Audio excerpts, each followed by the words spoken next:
Hey guys, welcome back to Rinku's kitchen. আজকে আমি তোমাদেরকে করে দেখাবো আলুর লাড়া। আলুগুলো প্রথমে ভালো করে নুন দিয়ে সেদ্ধ করে নেব।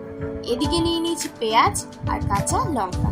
পেঁয়াজটাকে ভালো করে ঝিরিঝিরি করে কিন্তু কেটে নেব, আর কেটে নেব কাঁচা লঙ্কা। তারপর দেখে নেব আলুগুলো সেদ্ধ হয়েছে কিনা। আলুগুলো সেদ্ধ হয়ে গেলে ভালো করে জলটা ঝরিয়ে নেব।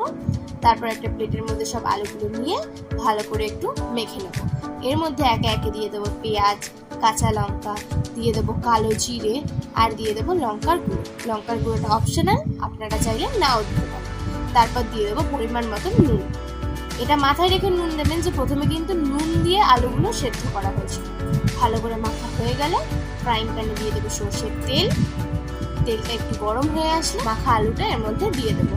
দিয়ে প্রায় 10 থেকে 15 মিনিট ভালো করে এটা নেড়ে নেবো। ব্যাস, আমাদের আলুর লাড়া কিন্তু একদম। Thanks for watching.